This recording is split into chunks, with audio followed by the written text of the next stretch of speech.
Hello and welcome to Altered Geek Unlimited. I'm your host, Steve, Megatron Phillips, and joining me this week are the dynamic duo of mics. Oh no. That's right. No. That's right. And with that, this is my last appearance on Alter Geek. I am no part of a dynamic duo. you just Nope. you just think about it though. We have five mics between the three of us, if you actually count the microphones. Steve is so outnumbered. That is a poor joke. That just means that the show can't go on without me. This is true. You're special. Because there's only one of me. Yeah. Unless I name my headphones Steve, then I'm screwed. You need a Steve to wrangle them all up, rustle them all Yeah. up. Throw all the mics in a barrel. Can we Anyways. Niagara Falls? I did that once. To clarify, it's Mike Boothninja Powers. Yes. Mm-hmm. Fans of the show should know. Yeah, I mean, Should, but seriously, this show's been going on for 3 years, so. I'm on so Well. infrequently. I'm only on when I buy a new TV. I know. That was a funny comment. I guess we can roll right into those. Yeah. So 'Cause you did say you had more to say about your TV now that you've actually gotten to use it. I did. I think I've come to a conclusion with like 4K in general. I have yet to verify this. There's a couple of things I'm going to verify after I move, because I'll have the ability. I'll be by myself for a week, so I have to do something to occupy my time, and I'll have the ability to put two 4K monitors side by side, and Oh, wow. I can play. I can stream 4K Netflix on one, and then I can stream the same show in 4K Netflix with HDR, which is the new high dynamic range, on the other one. Mhm. So I can actually see what the difference is supposed to be all about, as far as that goes. Because I don't know if I said this on last week's episode, but I know I had a conversation on Twitter with, who was it, Toon Master Tim, Yep. about high dynamic range, and I really can't. I can't put my finger on it. I haven't seen it demoed very well because every time I see it, there's the cynic in me that goes, "Is that just color? Is that footage just recolor timed, or what? Is the brightness not just like cranked up on it?" So I've yet to see a compelling argument for it myself. But that said, I think when it comes to, like, my wife and I have been watching 4K stuff on YouTube all week long, Mm-hmm. Mm-hmm. like movie trailers and nature footage, which all looks spectacular. It looks like what you expect 4K to look like. It's ultra clear, looks like a window in your living room into like this place that you're probably never going to go.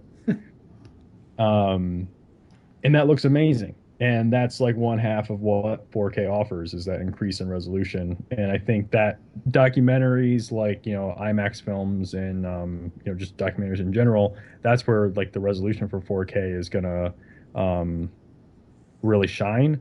When it comes to watching movies in 4K, I think that I think that's going to be more a color.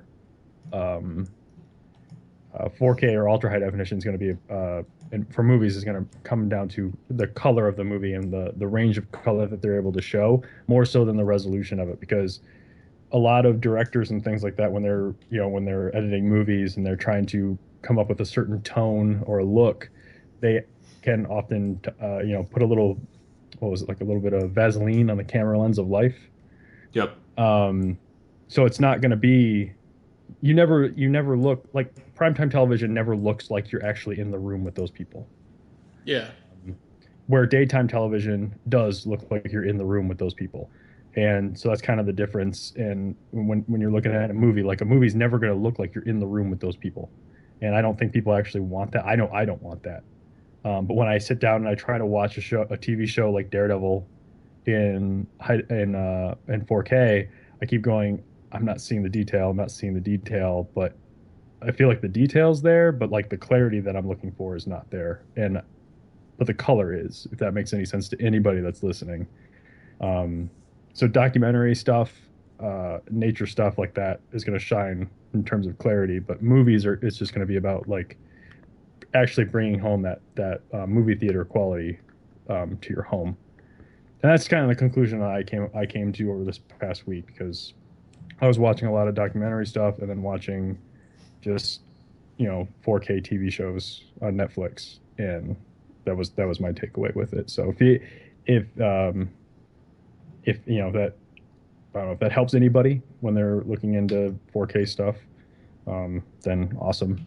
But because I never had the ability with my old TV, I couldn't stream 4K Netflix, so I was only limited to the 4K that came off of Netflix. I couldn't stream 4K YouTube. Sorry. So I was only limited to the content that came off of Netflix, and I never thought like that was that great because, like I said, that's TV shows. And to see all the demos that they play in the store, like I can now play those on my TV because they're on YouTube in 4K, and That's awesome. they look phenomenal. But when you watch a TV show in 4K or a movie in 4K, it's completely different. So people shouldn't expect that clarity, I guess. So how long before we get 5K, 6K, and 7K?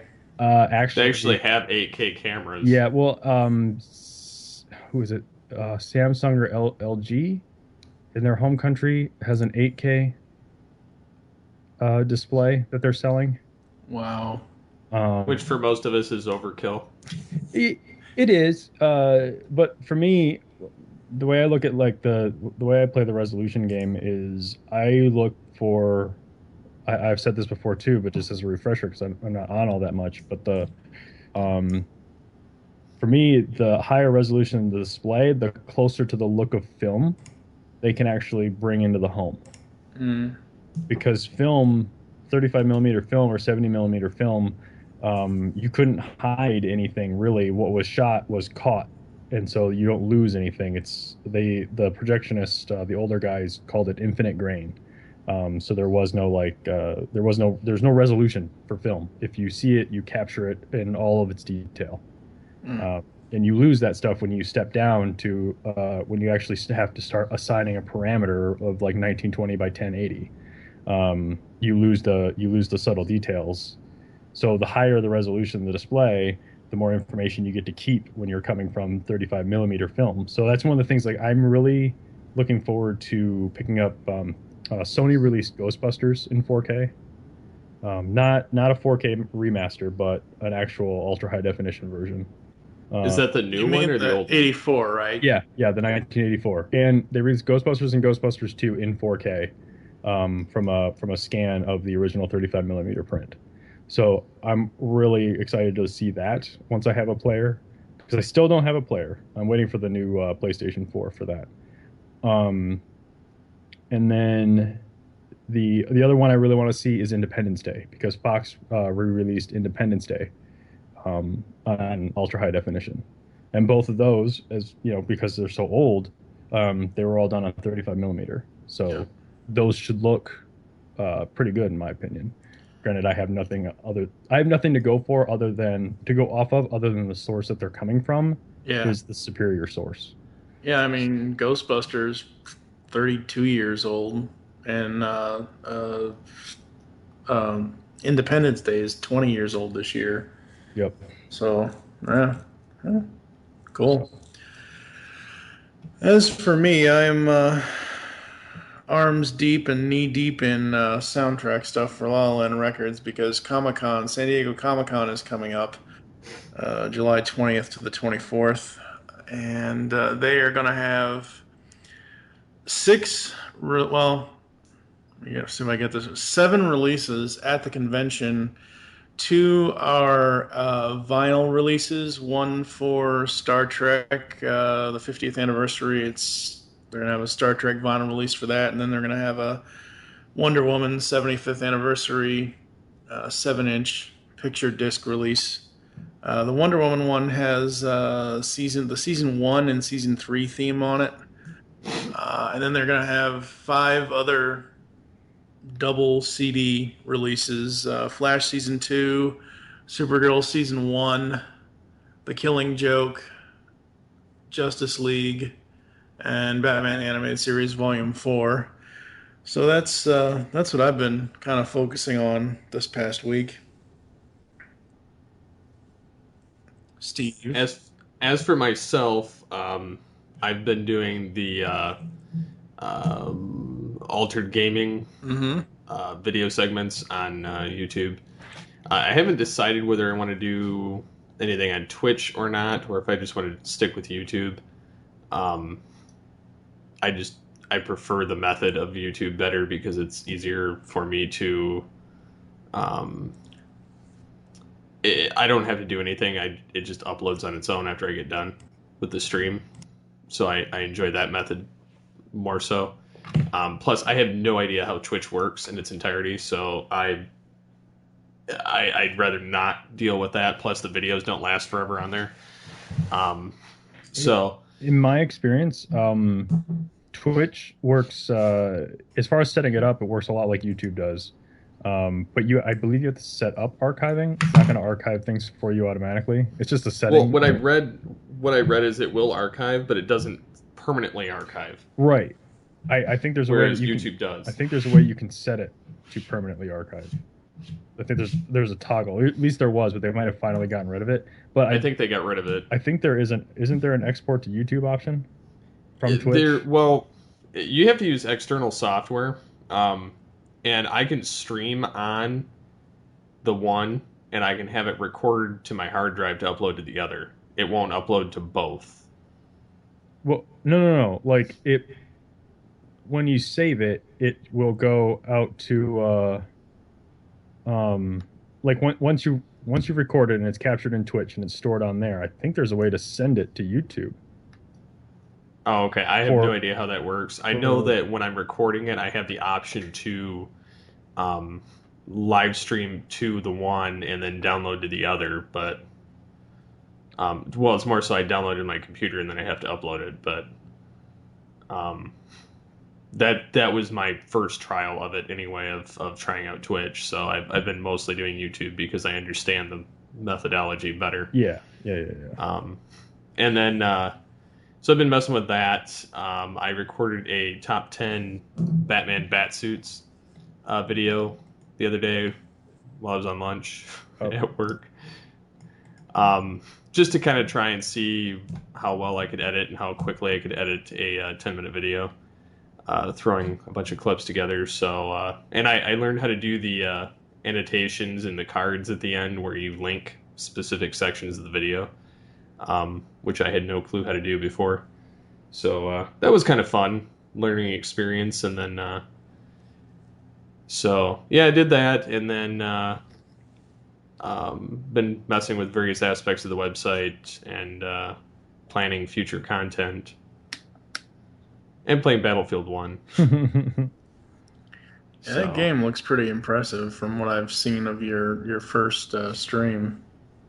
I've enjoyed playing the game. I enjoy it much more than I do playing Battlefield 4, but I think it's because, one, Battlefield 4 is old hat. Two, the future tech tends to do worse on me in the sense that while, yes, I am good with some of it, I tend to get sniped from across the map, which is ridiculous. Because I could be laying down in a building against a different wall and they will shoot through the wall, but there's no like bullet mark or anything, like no way that it could have shot through like 6 buildings on its way to you.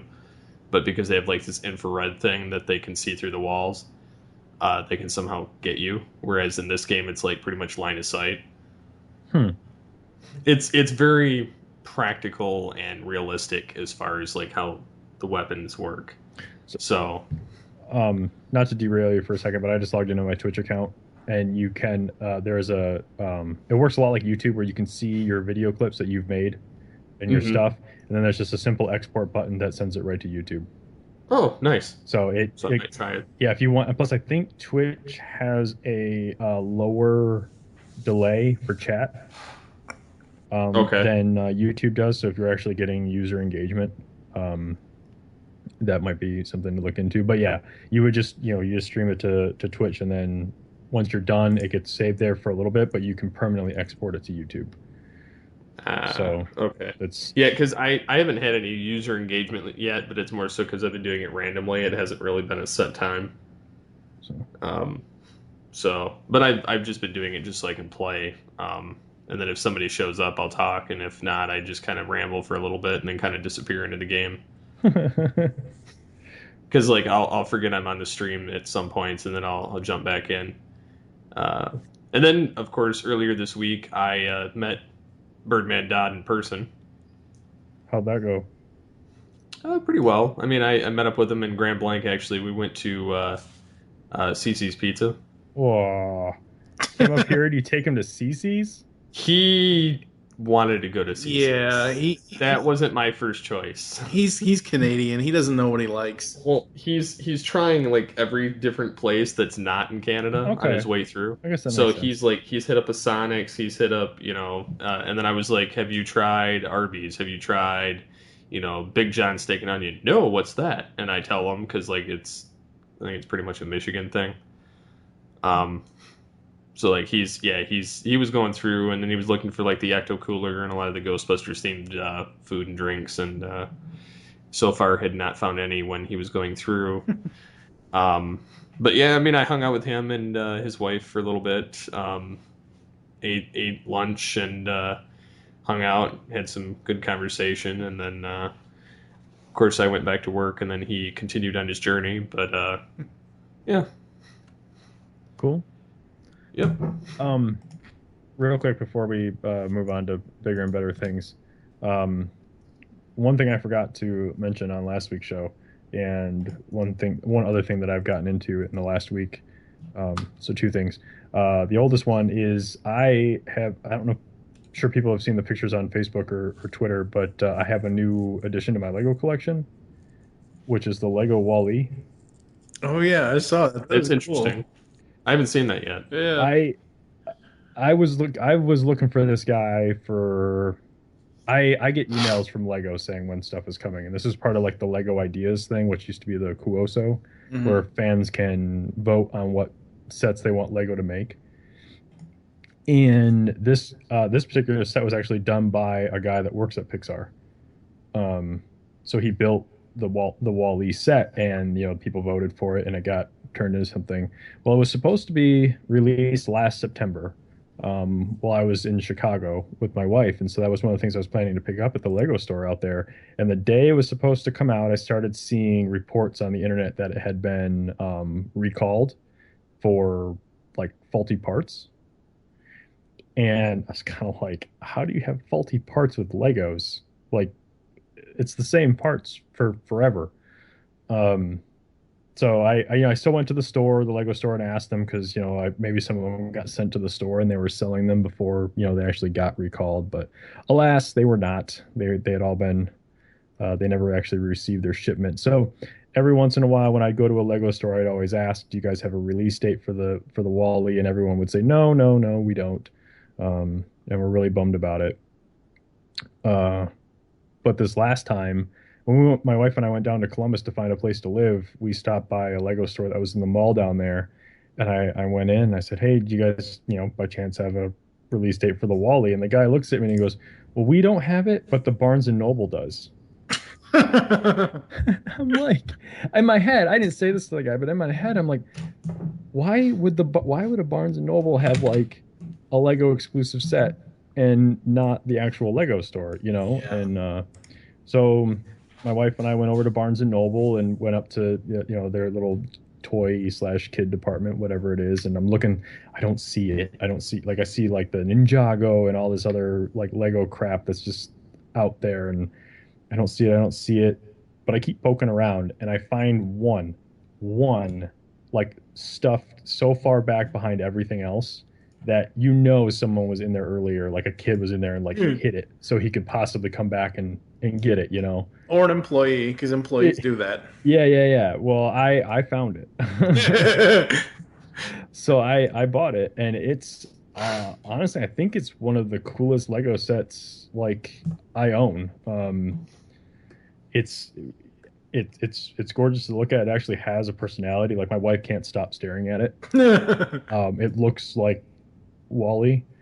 And it's nice. The only thing that irks me about it, and this kind of irks me about Lego products in general, especially the ones that I collect, because they tend to cost a little more, and they They usually use like decals for like special parts.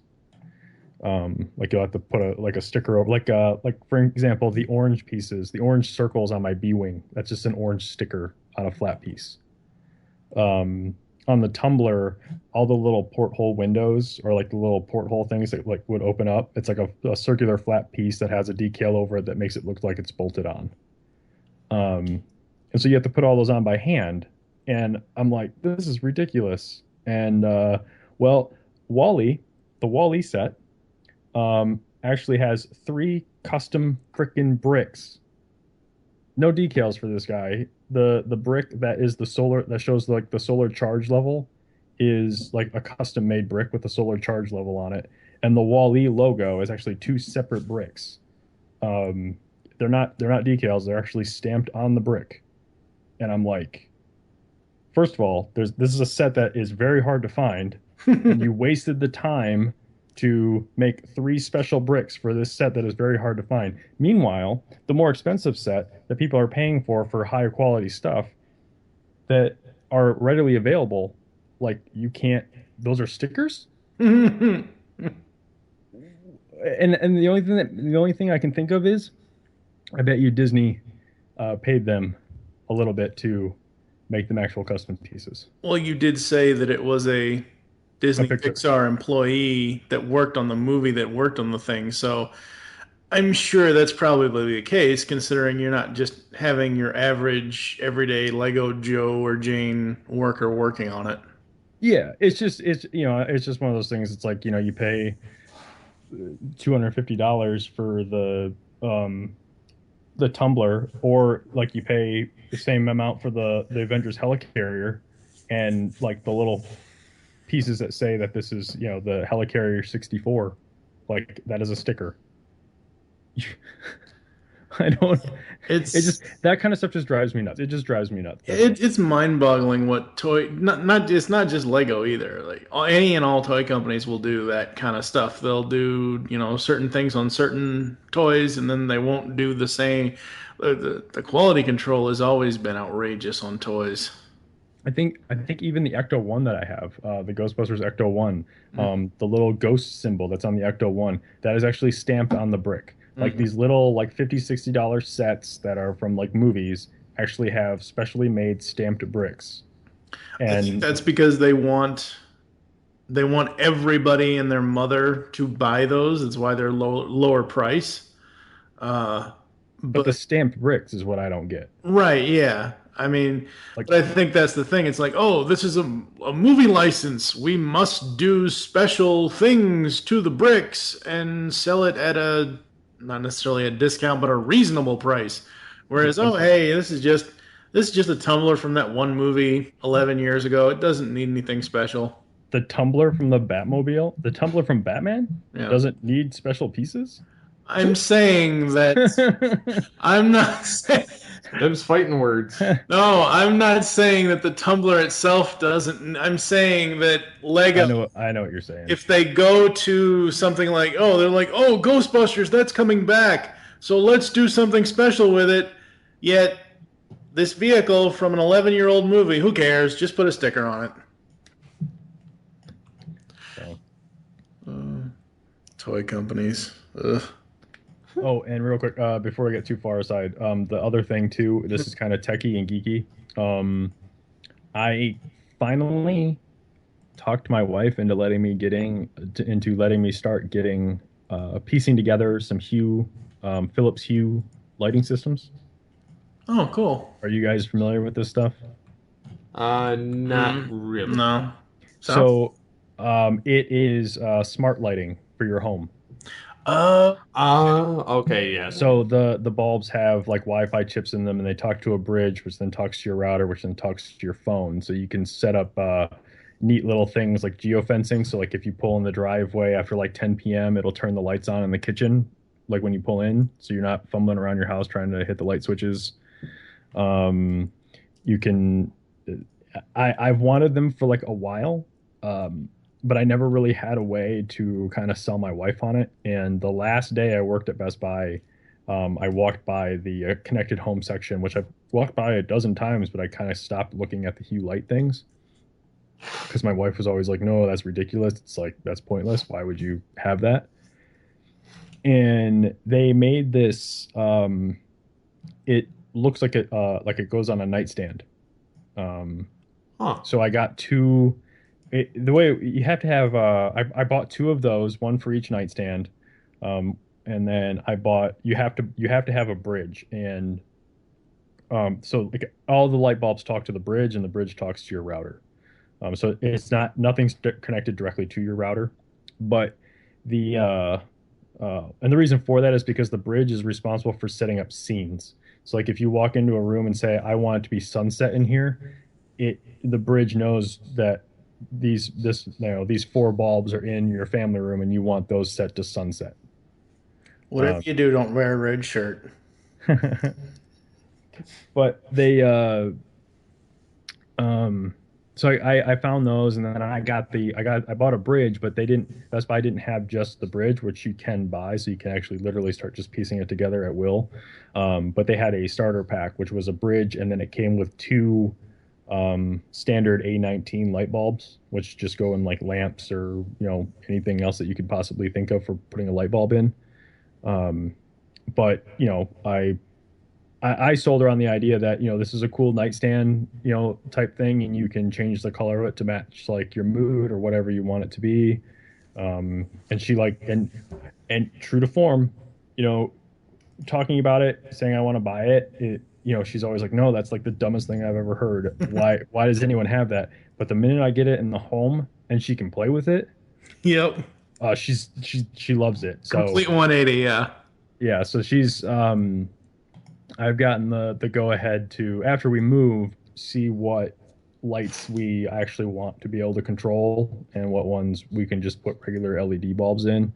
Um, and then I can, build certain things. I already know that I'm going to get an LED light strip for the back of my TV. And then they have these two, they're called, they name them something really weird, but they're called hue blooms.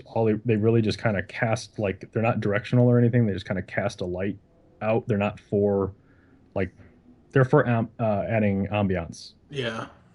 rather than actual lighting. But I'm going to put one of those on either side of my TV. And one of the neat things you can do, which I think I will never do actually, is if you have an Xbox One, the Xbox One can actually talk to the bridge, and Huh. certain games can actually interact with those lights.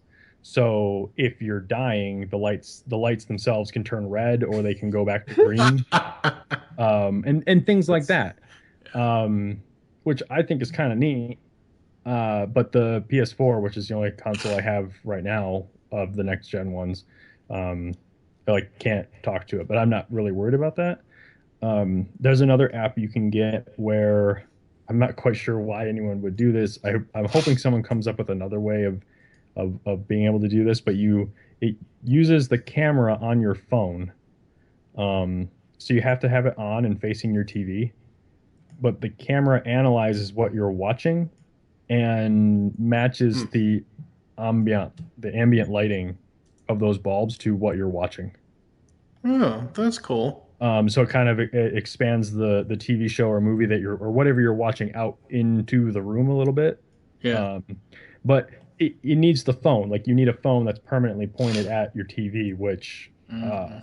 if there's a way that I could like run that through like my Nest Cam in some way, like that would be even better, because then I don't have to use my phone. But that's just some of the neat things you can do. And like I said, I don't have a whole lot that I've been able to do, but I got my foot in the door, and that's what really matters. So, and I'm kind of excited about it because I like the idea of a connected home.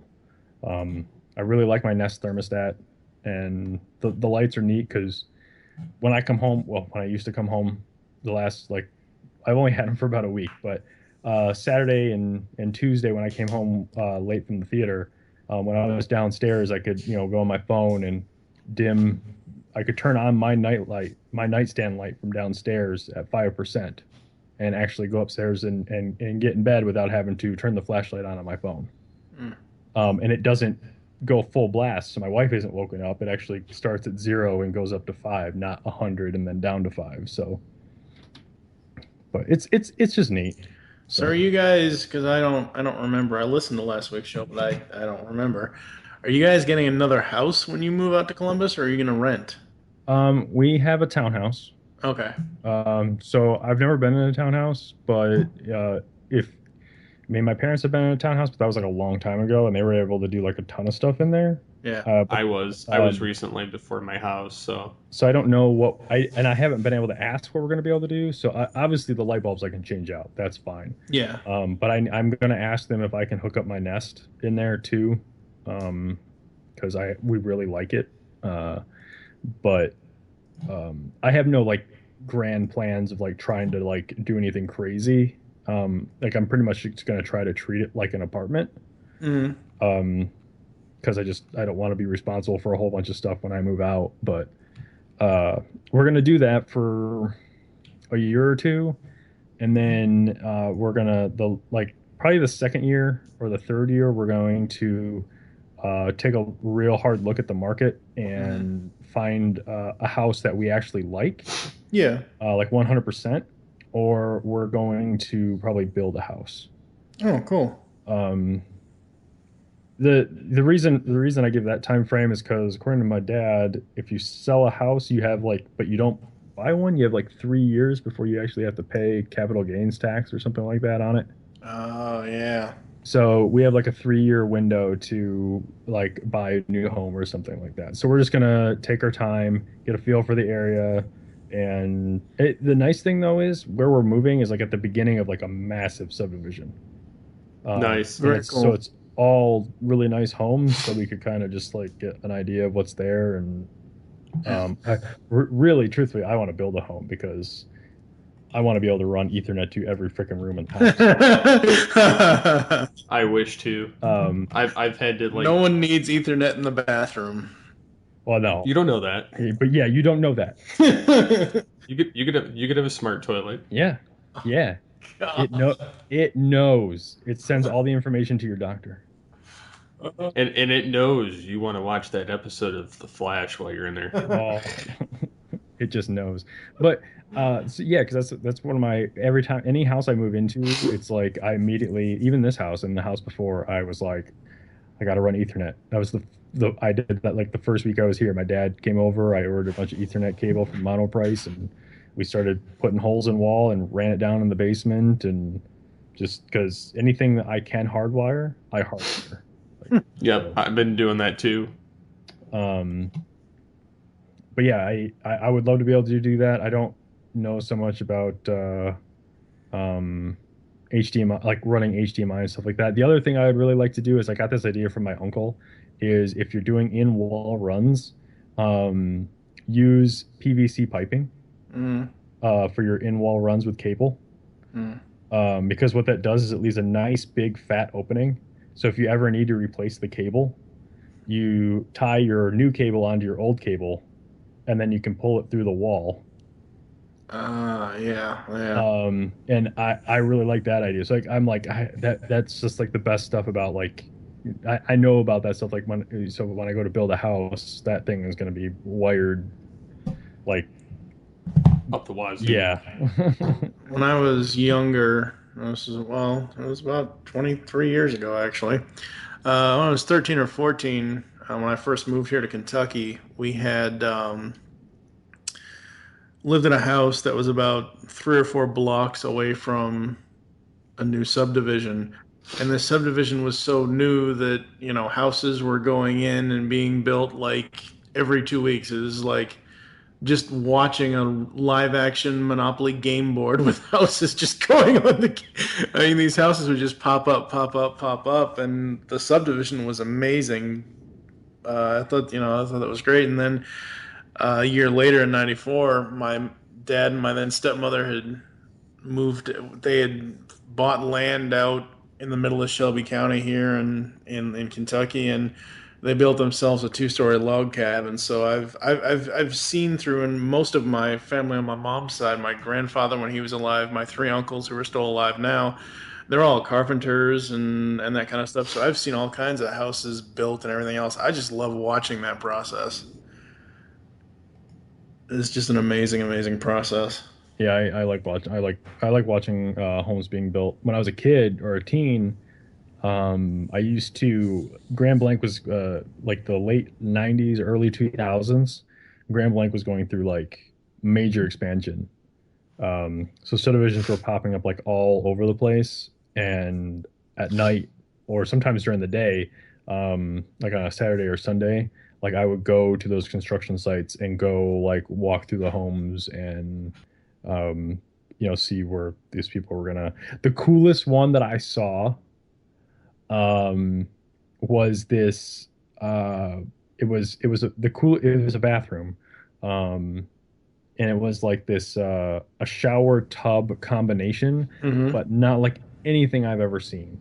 So you've got the tub, and then obviously everyone knows what a tub looks like, and so if you put a platform off of the lip of the tub and go like off to the left Yeah, more, then there's the shower. So there were steps to go up to the shower, yeah. and the water, so you walk up to get in the shower, and the water in the shower like flows waterfalls over into the Into tub. the tub. Yeah. I've never seen that anywhere other than this house, and I was like, that is okay. That's awesome. I don't know, that's impractical, but awesome.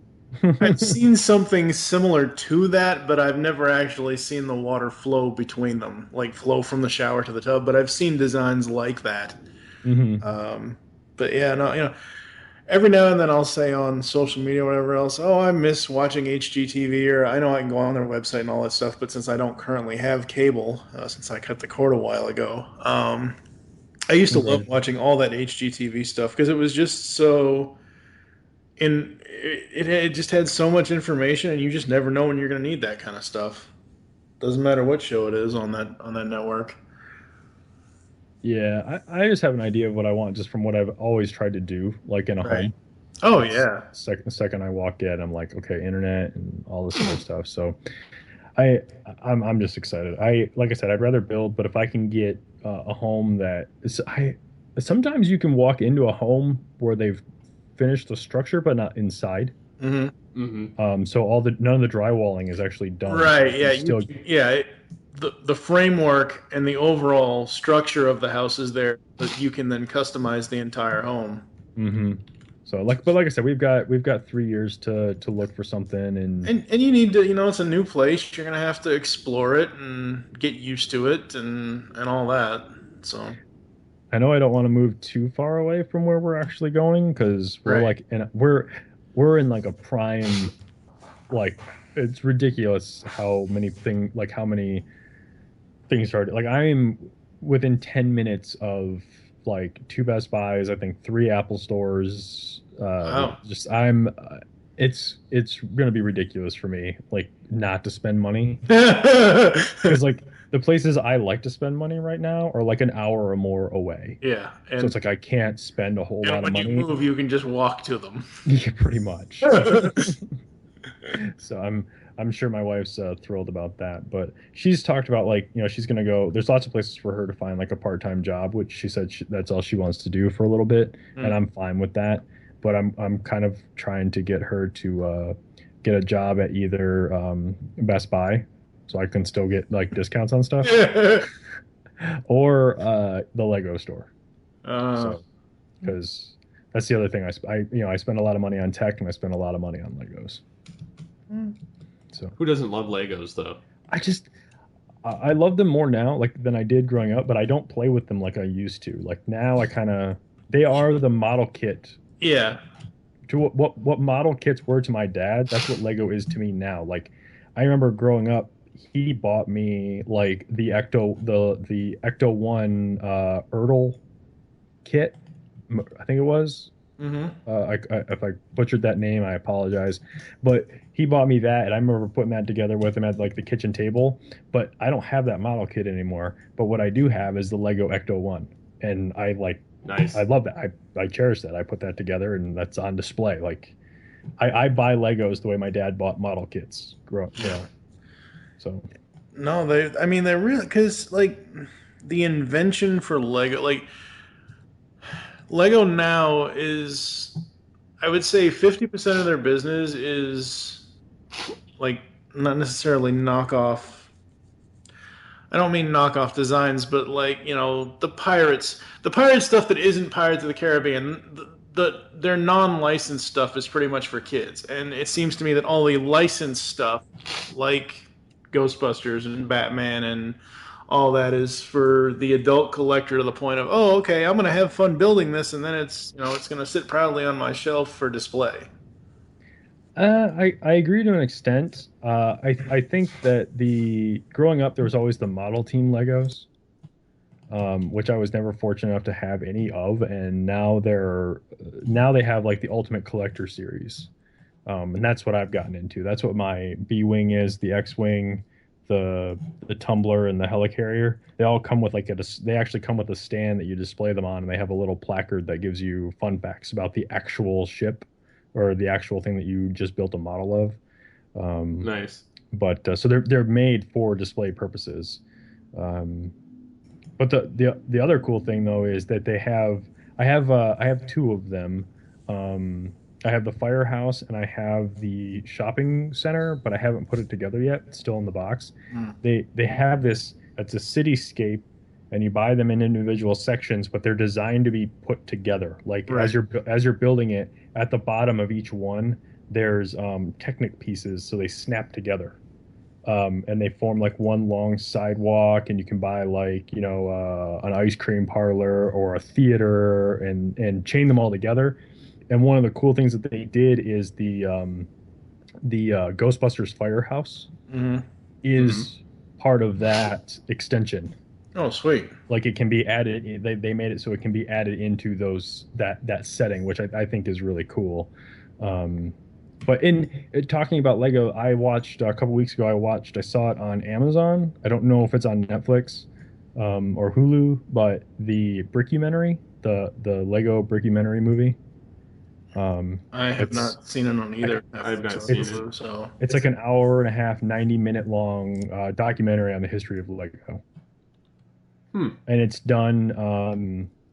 It's kind of like right around when they were getting ready to, right before Episode 7 came out. So there's like a big Star Wars reveal in there, and then the narrator is a Lego piece, and I'm pretty sure it was done by the same guys that did like the animators that did like the Lego Movie. Not Chris Miller and Phil Lord. Um, but was it Phil Miller and Chris Lord? I can't remember their names. I know it's like Miller and Lord. Anyways, it's not done by them, but the animators that actually made the movie. There's a little brick that kind of walks you through like the history and narrates the whole thing. It's pretty cool. yeah, I just searched both Netflix and Hulu. The only thing that pops up is something called Brickleberry, so I'm not sure. And it's Lego. I even searched Lego too, and nothing. And Nothing. it must be on Amazon then. So if you have an Amazon Prime member or Amazon Video membership or whatever, and you like Lego, I think it's worth checking out. They go in like the culture of it too. Like I need to watch it again with my wife because there's things that like if you're like a Lego fan and you're married, there's like they have like nicknames for like the wives of like Lego fans, like Mm, and all these like short terms. It's pretty interesting. So. very cool. What's next, Steve? Well, so Yeah. speaking of some old nostalgia, what are you guys' thoughts on the new SNE or the new NES Mini from Nintendo? It looks cool. I don't know if it's practical. I I'm on the fence. I'm 90% sure I'm going to get one because there's some games that it comes with that I think my wife would enjoy playing. It Uh, comes with 30 games. I do know that. and some of the games, like Super Mario and Metroid and stuff like that, those I'm interested in. Like there's things about it that I think are interesting, and like I said, I'll probably end up picking one up, but mainly so that my wife can enjoy it and by extension me. But at the same time, I was almost immediately turned off by the idea because they, typical Nintendo fashion, they like kneecapped it like in the foot, or they shot it in the knees, if you will, or shot it in the foot, however you want to put it. Because I feel like I would have paid. It's $60 for 30 games and the hardware, and it's like $10 for an extra controller. So it comes with a controller in the little box and whatever. Blah, blah, blah. I still haven't seen how it hooks up to a TV. Is it an HDMI cable? What is it? Anyone know? I'm not entirely sure, but I'm thinking it's the same fashion as the Wii U. Yeah, it's probably an HDMI cable, and my guess is it's all running on an emulated hardware and stuff like that. But here's the thing: there's no internet connectivity for the thing, and there's no Ooh, external storage. So ooh. it's a one-off. It's a lot. It's a more expensive version of those Atari Connect Me to the TV and have some fun for 5 minute things that came out like a few years ago. Uh, I'm sorry to interrupt you. I'm looking at the article on Engadget for it. Like you said, $60, preloaded games, HDMI, AC adapter, and one NES Classic controller. okay, so in my opinion, I feel like that's a little short-sighted because if there's any kind of problem with those games, like if that emulator, they better make sure that all those games work on that emulator because like there's no way to fix it because it Mm. can't connect to the internet. So Yep. it's got to go in one go. Which uh, okay, so we'll see how that works out. I'm not. I guess I won't really knock it for that. But what I'm kind of bummed about is, and personally, me for this device, I probably would have paid $40 more for a device that could connect to the internet and had access to external storage because I would like to be able to download other games. Right. Like, why? Like, sure, I will pay $100 for 30 games up front and the hardware to eventually get nickel and dime for other games down the road. Yeah. And I guess, but that's just me. I'm hoping beyond hope though. Like if this does well, the other reason I kind of want to buy it because if it does well, I really want to go out on a limb and say they might do the same thing for the SNES. Oh, if they, I would buy the SNES yeah. one. If they did, that would be so awesome. And I would too, and that's one of the reasons why like I'm going, okay, I want to buy this to support the idea, but at the same time, I feel like they kneecap themselves in the foot I mean, because okay with the no internet connectivity, I can see that they kind of kneecap themselves, but at the same time, look at it. It's a mini video game system with 30 games for the price of one PC or console, like for the price of Halo 7 or whatever. You know, yeah, Arkham. no, I get the value. I I'm mean, not yeah, arguing value at all. I'm just saying that, and I, For being a new rendition, it should have had more features. right. well, I'm kind of surprised that Nintendo didn't try to you know, take the approach of, yeah, we'll give you 30 games up front, but down the road when we release Super Mario Brothers 3 on this bad boy, we're gonna want $5. Yeah. You know, like I, And I that would have missed been cool. that. I mean, Well, they that's could have put their virtual console and made this just like a classic. Yeah, I essentially. I think but that's what this is. They took the NES Virtual Console that they've written for the Wii and the Wii U. That's what this is. Like Right. with just the hardware to run that stuff, and that's fine. But you also could have like that infrastructure is there for them to sell you Virtual Console games. Like this could have been like this could have been so much more. Like I, I'm gonna get hate for that. I feel like I'm gonna get burned for this, but this could have been Nintendo's set-top box to the family room. Yeah. Like you could have put Netflix on this thing, anything like that. This could go in a kid's room and allow them to stream like kids Netflix. Yep. Like there's so opening up a device to the internet allows for so many more possibilities. In this day and age to release a piece of electronic hardware that doesn't have the ability to connect to the internet, that's just I don't know why you do that, but it whatever. That's fine. Like I said, I'll probably buy it because I will buy it on the hope that it sells well, and they do the same thing with the Super Nintendo. No, see, the only thing that's, I mean, yeah, it's great. It comes with 30 games, and you don't have to spend like anywhere from $5 to $8 per game, like you did on the Virtual Console on the Wii. Like me, I have some of those games already on my Virtual Console on the Wii, and I still have my Wii. So like, I don't. But at the same time, if I could get a Super Nintendo with like 30 games on it Yeah. for that, I would probably spring for it. The funny thing is, the UK version does not come with an AC adapter. Well, that's because it's the UK. I mean, Well, the new that's not really that surprising, I guess. The new The- Nintendo 3DS doesn't come with a power supply either. yeah. So But it's The cool. American version comes with one. I, it's neat. I'm just said I'll probably end up getting it for my wife, and so again, so we can hook up something to the TV in the bedroom and maybe play a couple games before we go to bed. And why is it not a wireless controller? Yeah. I know. Oh my gosh, Well, I would have especially when they've come up with that the fact that it's the same plug as the classic controller. for the Wii. Yeah. Yeah, like I, I just don't get.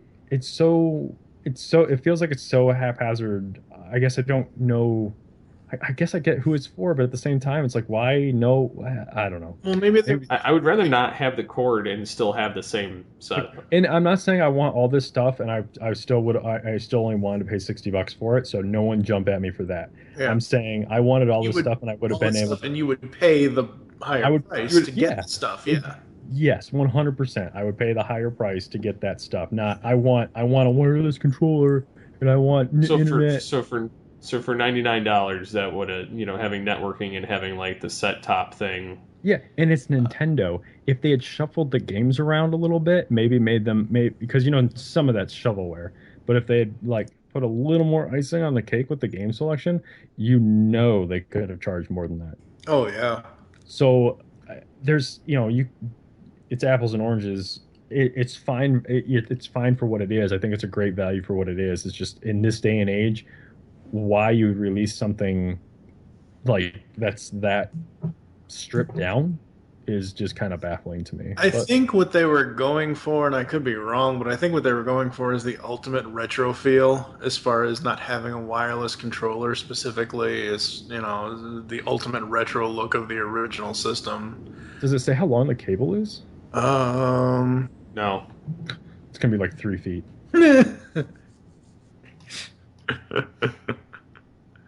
uh, yeah, I mean, they do have a list of all the games that are going to be on it, but I don't really have any other information on it. yeah. This is please do not blow into cartridges. Um, that was on somebody's article on it. Yeah, they won't sell additional games for the micro console either. Yeah, that's because so there's no add-on storage. yeah, which is stupid. That- That's Is it Maybe available on maybe Amazon this for will free? sell well enough for them to do the Super with all the stuff that you want them to do it with. I'm hoping. Yeah. I mean, just I'd be happy for a miniature SNES and N64. I feel like the reason you don't see a lot of N64 stuff is because that's a real. I feel like that's a hard system, but I could be wrong. That damn Z button. I still love the GameCube when I had that. I love the 3 games I bought for the GameCube. I did too. Smash Brothers Melee, Yeah. Yep. Metroid Prime, Yeah. and Pikmin. I remember when I first saw the GameCube, I'm like, what is that? And then I looked at the TV of my friend, it was the friend's house I was over, I'm like, Super Mario Sunshine, what the hell has Nintendo done now?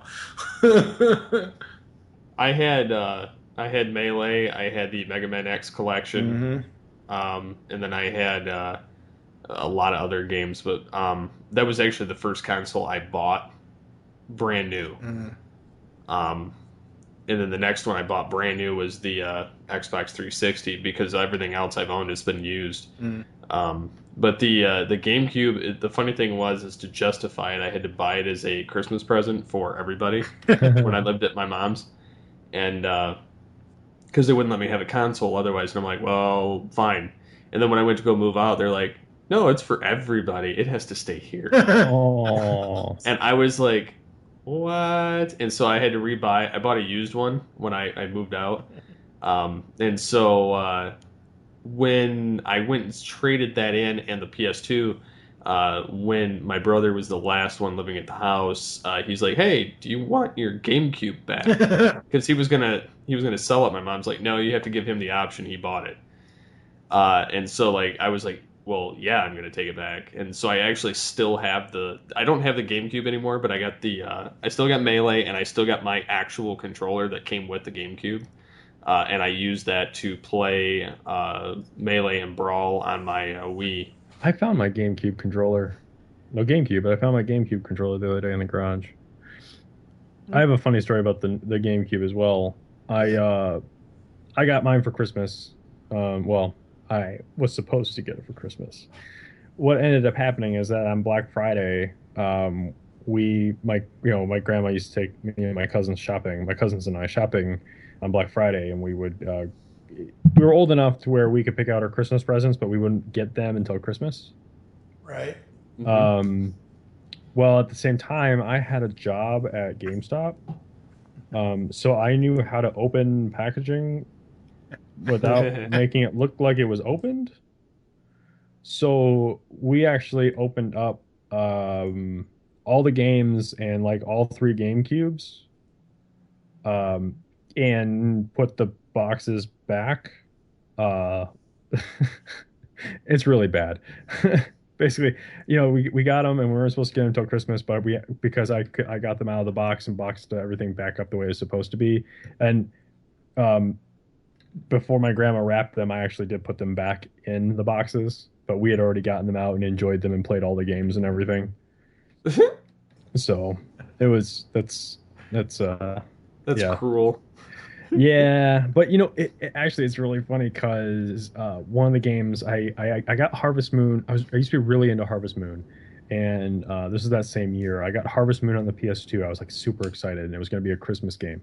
But I opened it up and like played it early, and I was like, this is garbage. So I ended up like returning it and buying myself like a different game that I actually wanted, so I didn't have to get like a bad game. Nice. So, yeah, we were little fun times with gaming. We were little buttheads. Fun times with gaming. So yeah, I don't know if any of you guys have been paying attention to this at all, but and no, I'm not talking about the thing you catch with no. I don't know. I'm not opening that can of worms because I have a very opinionated view on it, and I'm not going to go there. So, I've been playing Transformers Earth Wars on my phone. Right.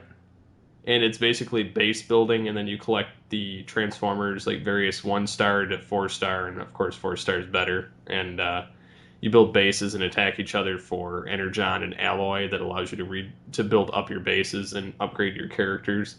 And it's basically just a giant war on Earth.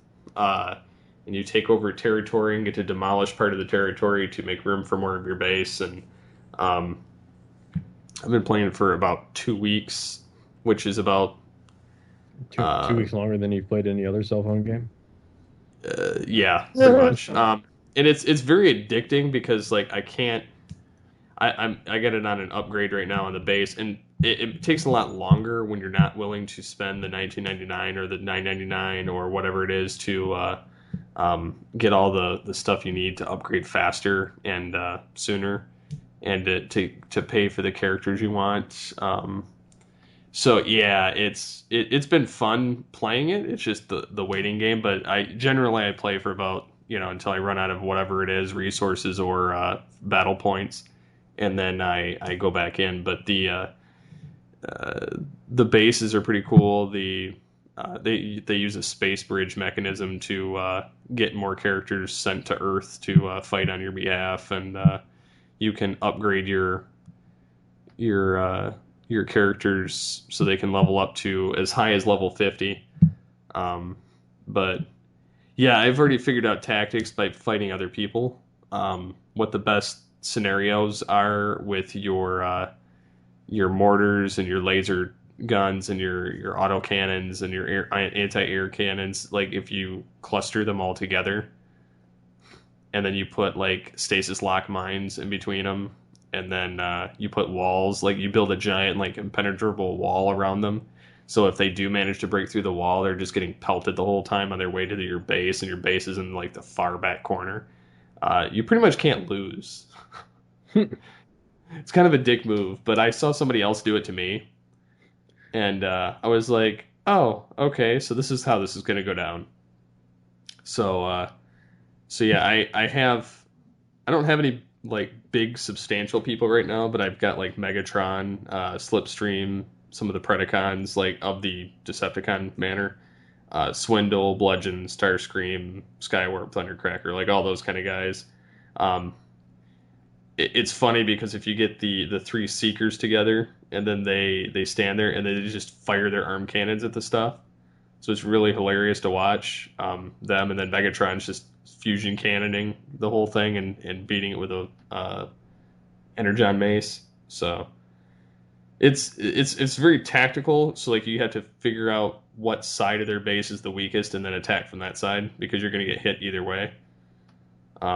But I've been doing pretty well at it, playing it for the last, I don't know, 2 weeks, and everybody's been playing it about a month longer than me, so they're a lot better people. Plus, you can create alliances or join them, and I created my own because I didn't want to join up with other people, so kind of dumb on my behalf, but we'll see.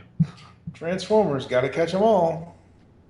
It seems like that, but It's not. When I first looked at Earth Wars, I'm like, oh, it's kind of like those old like Age of Empire games, like the old Command and Conquer games, where it's that. See, I don't mind Command and Conquer. No, and I'm not saying a bad thing about. I'm just saying that when I first heard about it, I thought it was more of a 3D or 2D platformer, and then when I saw it, I'm like, oh, it's like one of those games. Okay.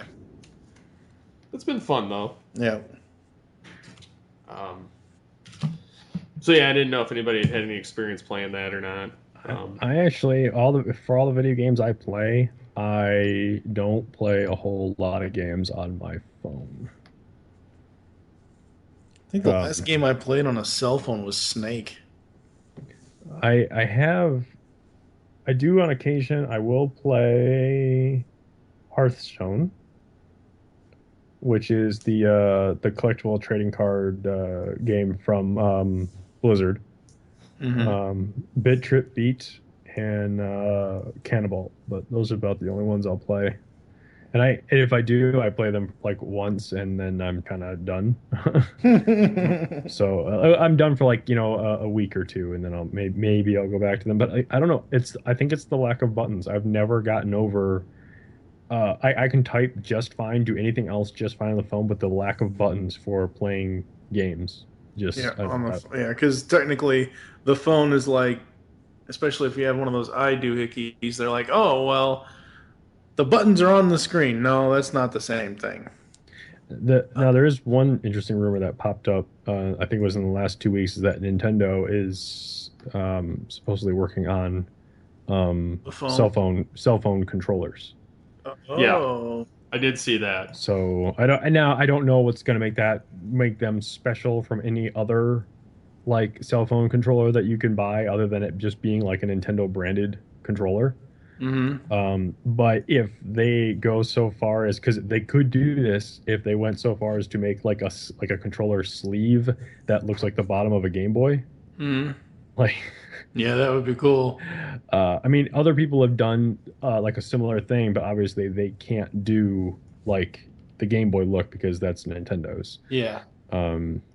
So like obviously they could go really hard into that nostalgia stuff, but yeah. Since we're talking about mobile games and everything else like that, I saw a video earlier. My only complaint about it is it's not Ryan Reynolds. I saw somebody posted a video on YouTube about, I don't know, it's some production company, it's a spoof, Deadpool versus Candy Crush in real life. Have you guys seen this? No. Oh my god, it is hilarious. The only problem with it is not Ryan Reynolds as Deadpool. Well, it's a pretty big problem. Yeah. Yep. But it's basically Deadpool versus the guy from, was it Taj or Raj or whatever the hell from the first Van Wilder movie? Taj. Yeah. It's basically Deadpool versus him. I'll have to send you guys that video, but that was hilarious. Oh, I know I could probably set everybody off in here. Oh, no. What? I saw Ghostbusters. Okay. Good for you. How was it? I actually liked it. I I don't really have any time in my life to argue with people that don't like it, especially people that don't like it based off of only seeing a trailer, because those trailers and everything, the The marketing, trailers they even said were horrible. the whoever okayed those trailers to go out needs to be fired. Yeah. Like seriously, because the movie is so much better than what those trailers made it out to be. And I I like Ghost. I love Ghostbusters. You know, I can watch it all the time. Never get bored with it. You know, grew up with it, loved it, and just in my personal opinion, I got more Ghostbusters. That's what was put on screen. That's what I saw last night in front of me was more Ghostbusters, and that's all I can really say about it. And I'm happy with that. I'm looking forward to see what they do, especially given the post credit scene. Um, so I'm really excited to see what they do going forward, and I hope Sony, because apparently the movie's not going to be able to open up in China. So Huh. hopefully, That's weird. hopefully Sony hedged their bets, and the movie can make enough of a return to actually get a sequel, despite not being able to go to China. The reason it can't open in China is apparently they have something against ghosts. Yeah, well, because ghost and paranormal, it's all superstitious type of stuff. Yeah, Don't believe that. But they come up with stuff. Didn't they have like The Grudge and weird stuff like that over that's there? Japan. Okay. So Different country. yeah, so there's a chance, like they haven't put it in front of the board yet, but there's a chance that it might not be able to open up in China. It hasn't been officially rejected, but I'm hoping that they hedge their bets, because I haven't seen it, but that's why Warcraft 2 is still going ahead, even though all the critics like despise that movie. Like you're still gonna get a Warcraft 2. It's China saved Pacific Rim 2, like pretty much single-handedly. Because it's a monster movie. Yeah, so more power to them. Awesome. Thank you guys. But I really hope Sony hedged their bets on this one so that they could still move forward with the franchise. And the other side note too, and I don't say this that often, I think it may Ghostbusters may be the best use of 3D I've seen outside of My Bloody Valentine 3D. Oh, okay. Because they did this. I was sitting too close to get the full impact of it. I saw it in IMAX, and I sat like 3 or 4 rows closer than I usually would like. Um, if I'd sat in my normal seat, it probably would have been fine. But they did this thing where little inside baseball here, but the movie is scoped, so it plays in like an extreme widescreen. But if you watch it in 3D, the movie is presented to you in flat, so you get black bars at the top and the bottom of the screen, and the 3D effects break those bars. Like the 3D effects are not contained within the actual window of the movie. Um, Huh. so like the 3D actually comes out of the screen. Um, I know that sounds kind of dumb, but that's the way it's presented. And I think like if I'd been sitting in the right spot, it would have been something really cool to see. Where I was sitting, it was almost like I was just too close for it to have its maximum impact on me. But so yeah, I don't usually give 3D like a ringing endorsement, but it's probably the best 3D I've seen outside of that. And I know I'm going to get some hate for not praising Avatar for 3D, but I think Avatar looked horrible in 3D. But yeah, I enjoyed it. Does it have a fluid, decent story? That's all I like. It's really all I care. Like when the news first came out about it was, and I've said this before, when it first came, oh, it's gonna be all girls. I was like, okay, fine. Let me see who they're gonna be. And they're like, okay, well, there's It, one in there I don't really care for. But does the film have a fluid, decent narrative? I'll say this: it gets from beginning to end without tripping over itself too much. There is a scene. There's a scene. I think it's going to be, because they've already said there's an extended cut of this. It's like 15, 16 minutes longer. Mm-hmm. And I think there's a scene in the movie that was removed and it was put in the credits. Like it plays in the background of the credits. Mm-hmm. It's not anything like, no one's talking or anything like that, but it's like the credits are scrolling, and they use the 3D effects, so the credits are like overlaid on top of it, and behind the credits there's this scene that's playing out. Well, that scene was directly cut from the movie, The only problem is in the movie, they mention you see the beginning of it and you Mhm. see the end of it, but you You know, never see that scene. right. Okay. And I think that the home release will have that stuff put back in where it's supposed to be. Why it was omitted from the final thing, I have no idea. But I think that was the only thing that kind of stuck out to me was because you see it, you're like, okay, I kind of see where this is going to go, and then it doesn't, and then you see there's like a comment that bookends the scene, and then that scene comes back in the credits, and you're like, why wasn't that in the movie? That would be fantastic. Um, Yeah, that I kind of think reminds me of the what they did with Amazing Spider-Man. I think Chris Hemsworth is a very funny guy. Um, like I think he was funny like in the first Thor, and he Mhm. has his moments as Thor where he's funny. But I saw him in Vacation. Right. Um, I think he stole that movie. I laughed harder during his parts than I did the rest of the movie because he was fantastic at that, and he plays like the dumb blonde to like a T, like in this role.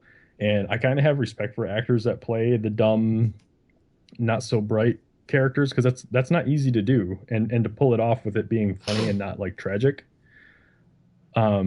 So I liked him. I liked all the characters. I don't think anyone was really overplayed too well. And Patty is done the biggest disservice in the trailers.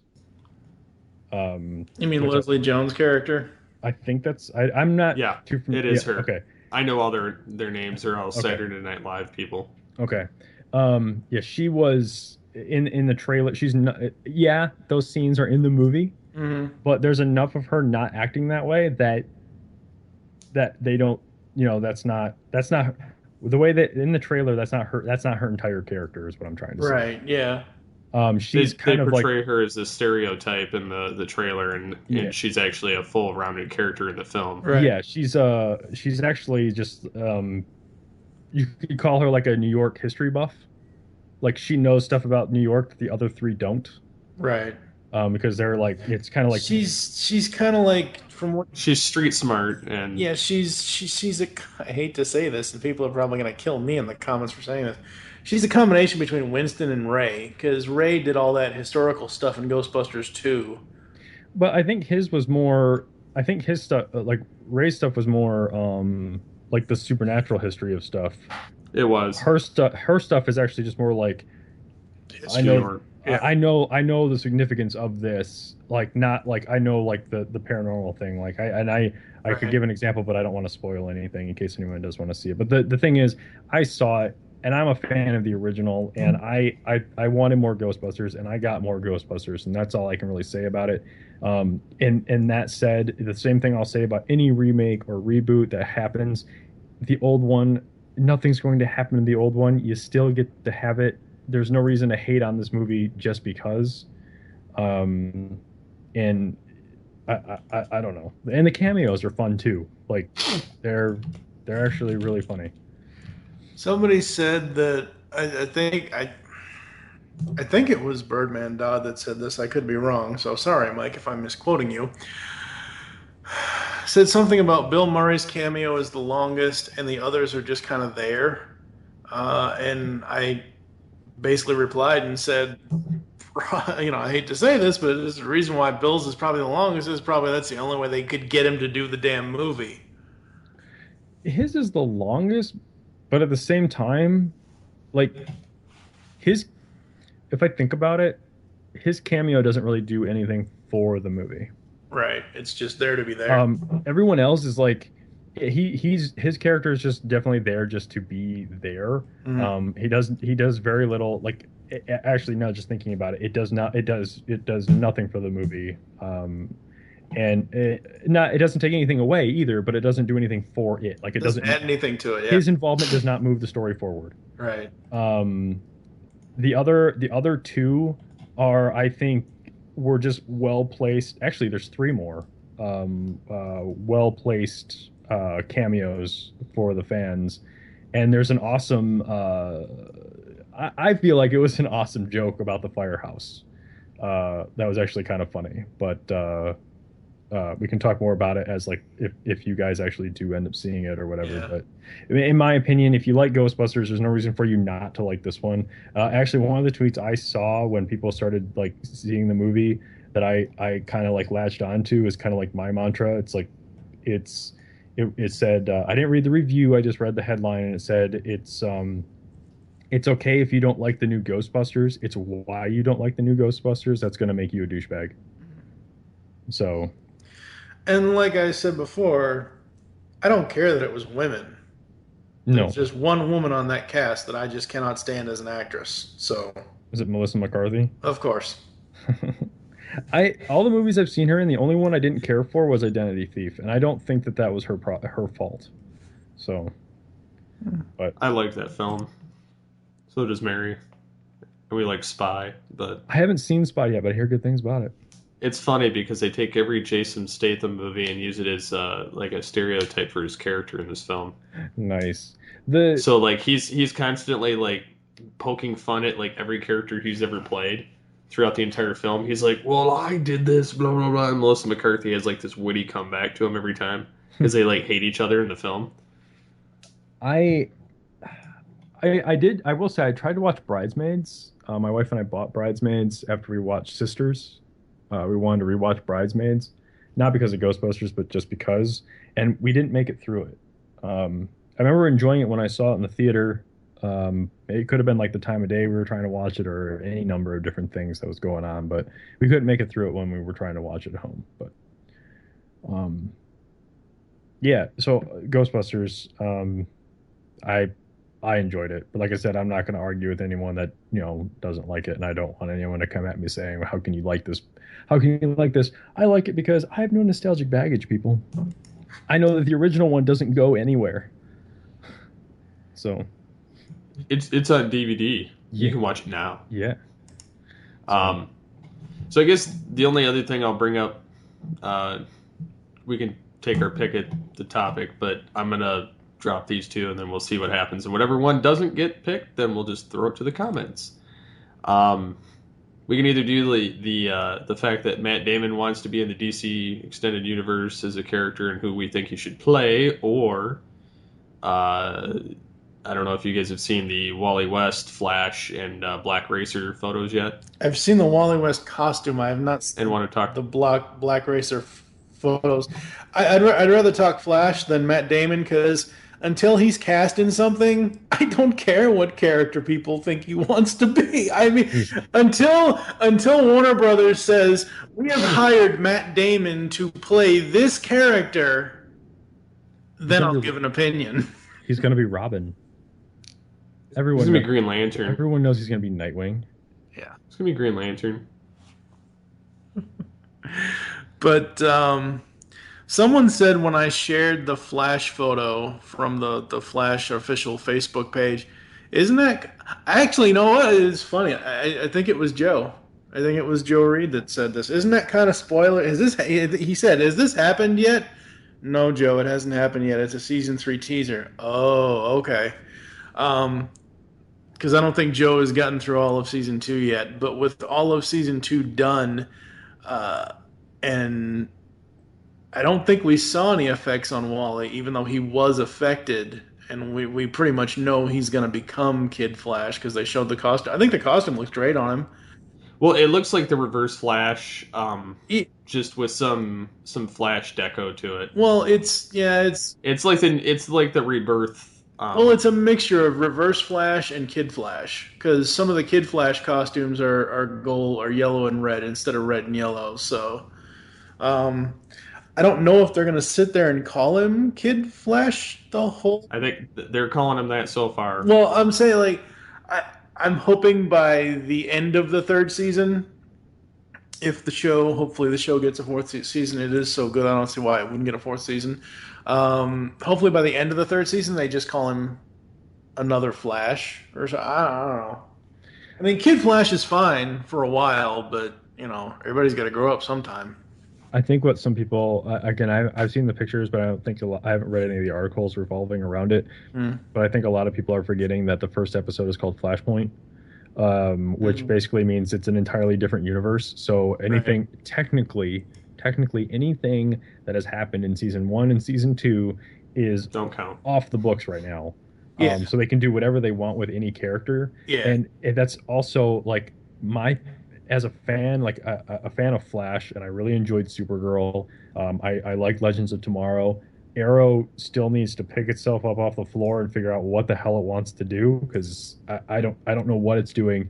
And I what I really would the fan in me, Hmm. my ultimate thing would be if they all four shows took on the mantra of Flashpoint and all of them did an entire season where stuff doesn't matter. Like everything is affected by what Barry did. And so Hmm. you just get like a they get to tell different stories and different things and but it goes across all of them and it runs for like So the they get out entire of their season. rut. Yeah, and it goes like the entire season, and so people can it kind of breaks up what happened on like and especially with Arrow, it breaks up on what happened through like season three and season four, Yeah. and so season five ends up being like this like just refreshing thing. Like maybe Green Arrow isn't like this depressed oh woe is me like hero where he's always down all the time, but instead you get like one season where it's like kind of just fun or something. I don't know. Like he's Tony Stark playing. Yeah, and then so you get to see these characters and the actors do something completely against character, and the writers get to have some fun, and it would be really cool to see them do that across all the shows for like one season, Yeah. and then at the very end, of course, then everything Barry like reverses it.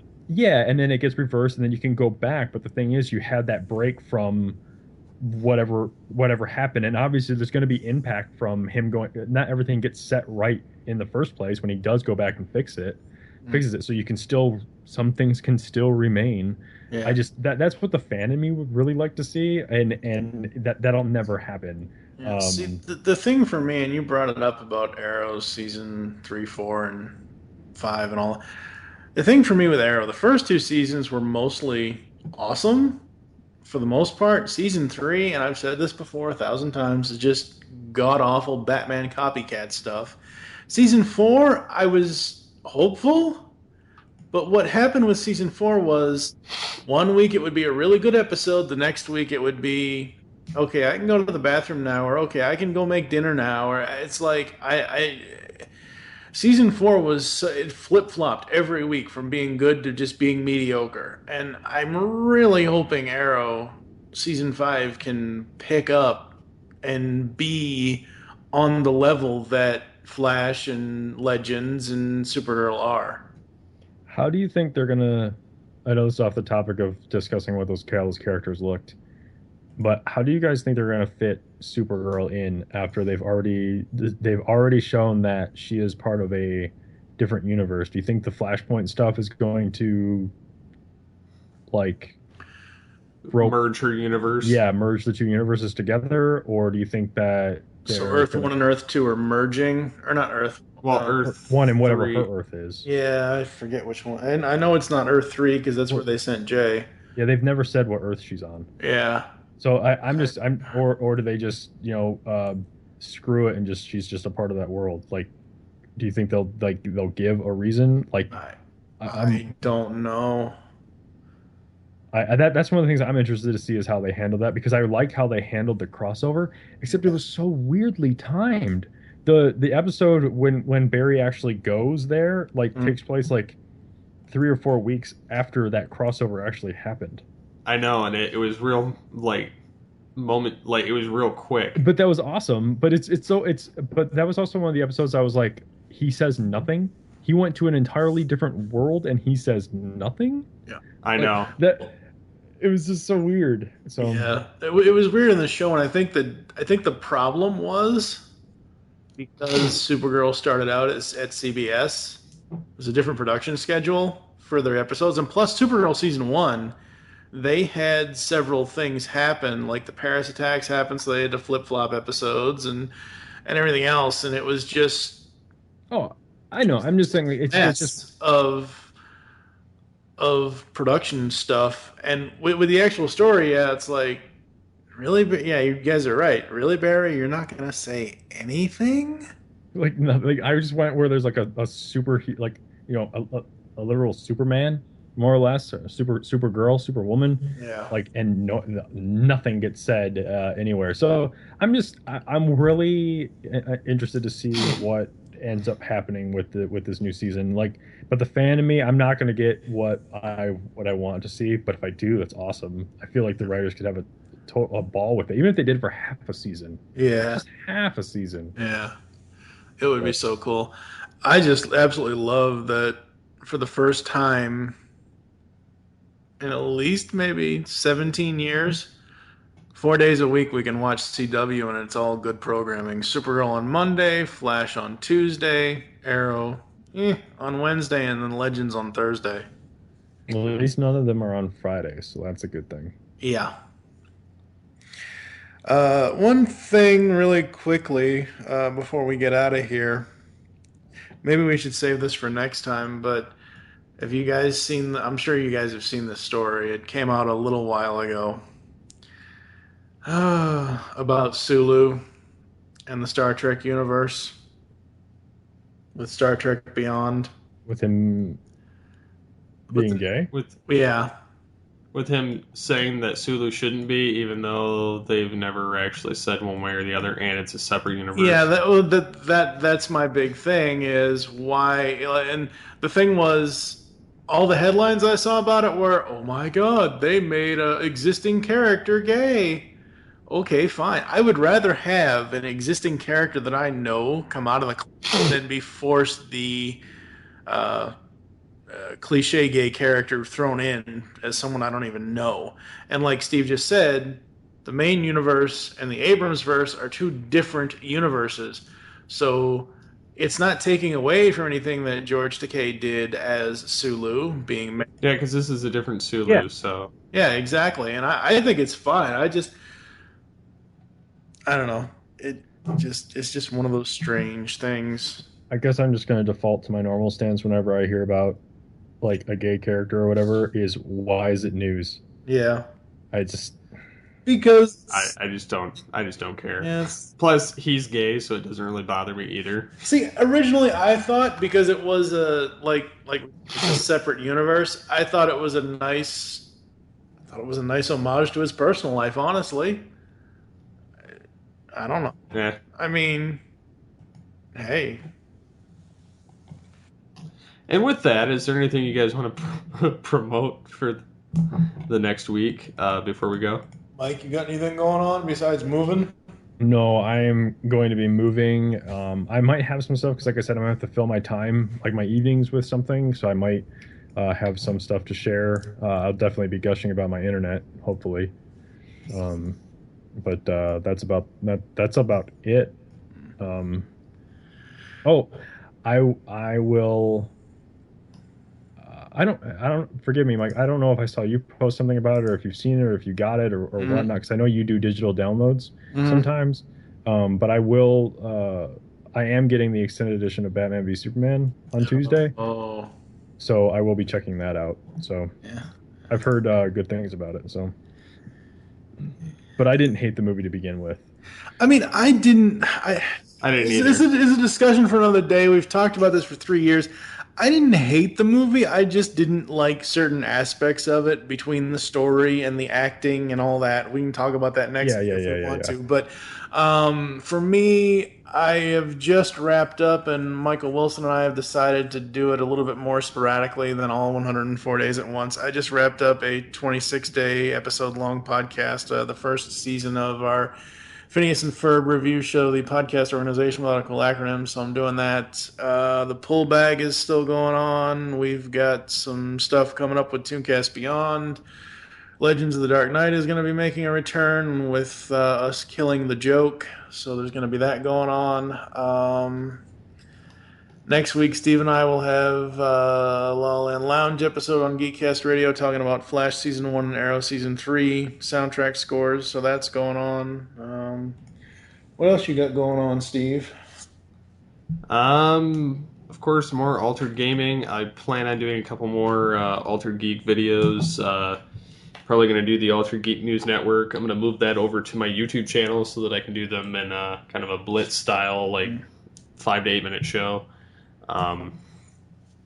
So expect that to move over there, and then yeah, I'm going to be doing more of the video stuff alongside the Altered Geek podcast. So just look for that. Yep. Awesome. So until next time, get altered, get geeky with the Altered Geeks.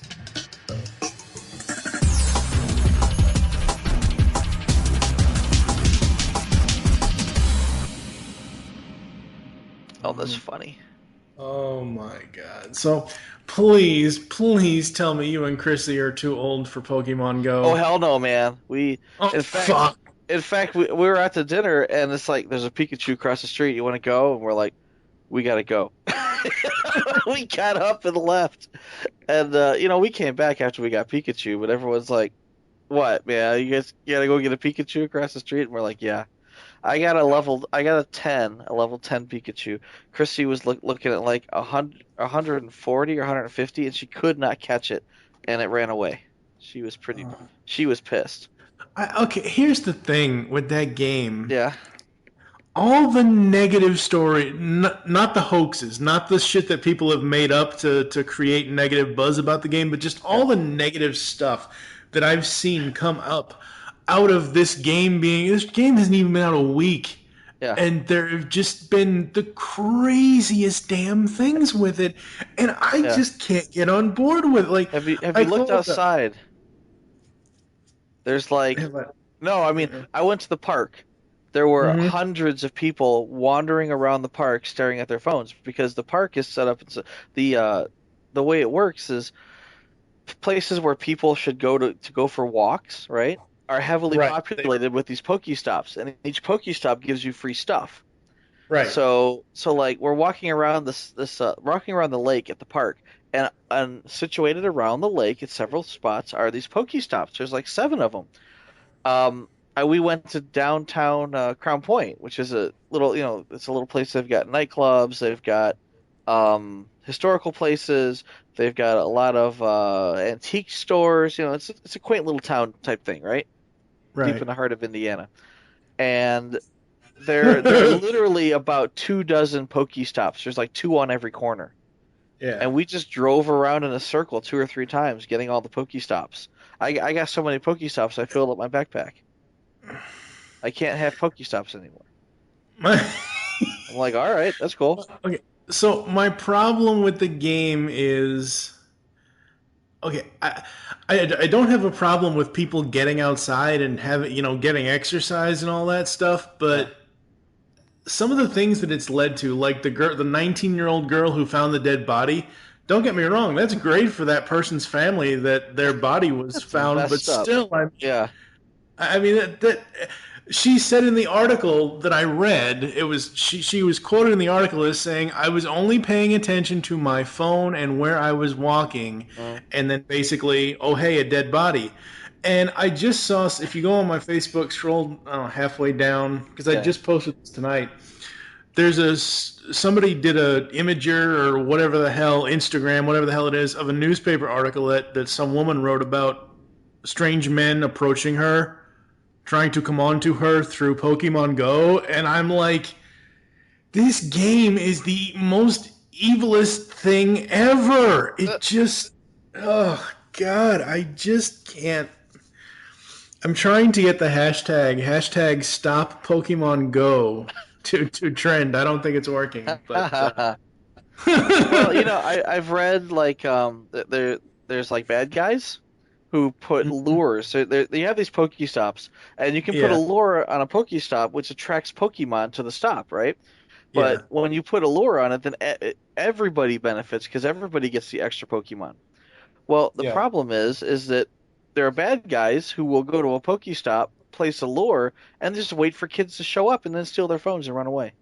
Well, there's a few images now rolling around Facebook and Twitter and whatever else. The first one I saw was of a red van with a spray painted of best way to kidnap a 28-year-old, Pokemon inside. There's another one. Actually, somebody commented on some, and the sad thing is, And I'm really I've been very negative about the game. I'm trying really not to. I'm trying my best not to be, but at the same time, I just can't help it because I keep seeing negative shit about it. Yeah. Apparently, Flint and Dilly had something to do with the game. Apparently, he worked on the game or something. I don't know. Yeah. Because every now and then I see Flint post stuff about, oh, hey, New York Times picked it up, or this picked it up, that, whatever PR. And I don't want to piss off the guy who killed Optimus Prime. But at the same time, I'm sorry. That game is just. Yeah. It's Don't get me wrong. I know there are a lot of stupid people in the world, but it just seems like this game is Yeah. making them act more stupid than they normally would. Yeah. I walk around the neighborhood, or I shouldn't say the neighborhood. I walk around campus because there's like 5 Pokestops immediately around my building. Mm-hmm. And today I walked pretty much all the way around the law school. And Right. and I hit like 3 Pokestops and I got a couple Pokemon. And by the time I got back, I was like, wow, I'm really worn out. How long was I walking? I was out for an hour. Yeah, and that's great. If you're okay, so Yeah. that's you. Yeah. You're But you're I know, but here's the deal though. I'm 2 blocks away from the ghetto at this point. I keep my head on a swivel. When somebody passes me that looks sketchy, I look behind me to make sure they're not turning around, you know? right. I That's what I'm when saying. when when You're I when I have to stop, I back off the sidewalk and keep my back to the wall, just so that and keep my eyes open, just so that people aren't going to sneak up on me and try to rob me. You gotta be careful at the same time. right, exactly. But you're a 30-something, 40-something-year-old man who is married, has 2 children, has a lot to live for, and Yeah. you're not a dumbass 19-year-old anymore. You know, Well, I mean, it's honestly, if the dumbass 19-year-olds had had the same training that I've had, as true. far as keeping your eyes, as far like I don't want to get into it, but one of the things we teach at the dojo is escape arts. And the first part about escaping is don't get in the situation you have to escape from. Keep your eyes Mm, open. No, learn how to yeah, spot bad guys. Learn how to spot people who are giving you the eye, like sizing you up to see if they can turn around and punch you in the back of the head. yeah, absolutely. Here's my post that I shared. But yeah, no, yeah, you're right. You have to pay attention. You always Not have to a pay. chat up. What's funny though? I feel bad about this post because You owe what? I'm trying to read it. No, so Oh, basically, I walked up to it's a gym, Poke Gym, right? And I was gonna battle there, and I walked up to there was a girl standing, pretty much it was like this. It's like this huge fountain, right? mm-hmm. And the Poke on the map, the Poke Gym is right there on top of the fountain. And I walked up Yeah. to the fountain. There was a girl there. She was staring at her phone, hanging out, and she was really cute. And I was like, and I walked up probably about 5 feet away, staring at my phone. She looked up at me. I looked up at her. I smiled. She smiled, and I looked back down at my phone. And I'm thinking, Mm-hmm. well, she's here to do the same thing I'm doing Mm-hmm. because there's no one else around here. There's absolutely no reason to stand here. Right. The building that the fountain was next to was closed up, and you really couldn't Mm-hmm. get in there unless you had a key or a key card Ah. that would let you in. And my key card didn't let me in, which I found out the hard way. Because apparently I'm not supposed to be in the law school, so my card doesn't work at the law school. But so me and this girl are just hanging out, but I wasn't like, oh hey, how's it going? Yeah, yeah. You're not talking to her. You're just. It's two people. It's like two people. Standing at a bus stop. You're cordial. You say, "Oh, hi." That kind of stuff. So you don't. But then you just sit there and wait for a bus to come. But I just can't. I just can't get past some of the Uh, negativity, which just. Oh God, some of the negative stories that it just. well, the only thing negative here is this girl. Geez, she's just like immediately well, this guy who asked for a phone number, that's pretty straightforward. But it's like, Yeah. some people are, we were at the park at Centennial Park, and like 2 people walked up to me and said, "Oh, have you found the Pikachu?" And we're like, "No, where is it?" "Well, he's over there." "Oh, well, heck yeah!" Well, so we headed over there. It's like people who just Yeah, there I are mean, hundreds something of like people that is wandering fine, around, but all doing the same yeah, thing. We all know what we're doing. We can yeah. see, you're here basically because there's the Pokestop, and there were a lot of people there who didn't look like they'd seen the sun in a long time. And they kind of stumbling along like these are what my legs are for. Holy crap. They finally got out of their chair and they're it's like normally I'd probably cross the street to avoid them because they look pretty haggard, but at the same time it's not like I'm mean to them. If they were to come up to me and go, hey, if you find that Pikachu, oh no, where is it? I'm not going to be like, ew. I love this Yeah, line here. no, yeah. I resisted Okay, the temptation to add that a Pokemon was probably not the only thing I'd catch if I went with him. I'm like, that's just rude. What, are you gonna get cooties well, because you're being nice to somebody? Jesus. no. Okay, like obviously, if there are a group of people in one place that are all using their phones since this game has come out, that's fine to start up chit chat. But stuff like the article I showed you, where the guy is just kind of like staring over her shoulder, it's like that kind of crap is probably going to be everywhere because that's just how some stupid people are. And it just kind of sickens me because it's one of those things where it's basically giving so much bad negative press to the game. I wouldn't call this negative press. I mean, the fact is she's playing the game, and she's wandered across at least five other people who are also playing the game. Mm. Just in her. I mean, honestly, uh, if you're playing Tetris, how often have you wandered around and found 10 other people playing Tetris? Back in 1990, maybe, I'm yeah. any game. I'm Sure. just saying it. Yeah, no, I know, I Like, let's know. say, Angry Birds. You're playing Angry Birds on your phone, and you're Yeah, walk to the bus stop. How many people do you see going to the bus stop playing Angry Birds? yeah, Probably but none. Angry Birds is something it isn't this augmented reality game like Pokemon Go is. It isn't like, point, click, shoot, capture. And then I called up one of the local radio stations here and I asked them, I said, so outside of the whole gotta catch 'em all crap, do you actually do stuff with these things? And like, oh yeah, you have battles you do. So they're basically trying to make the cartoon a reality, essentially, is what Pokemon Go is trying to do. Yeah, they've got these Poke Gyms, and you can Yeah. battle people at the Poke Gym. Yeah, Pokemon should have stayed a cartoon, in my personal opinion. I think it's neat. I like it. I haven't quite gotten the whole, you know, Poke Battle thing yet, but You know but they, you know, it's in fun. like, is it nametests.com and was it Meow or whatever, various online quizzes. I saw one. What kind of Pokemon are you? And I'm like, oh god, it's just one of these damn online quizzes, and I just told me I was a Squirtle, and I'm like, yeah, no, You're a Squirtle. that's what it said. Yeah, I'm like, no. Hashtag stop Pokemon Go.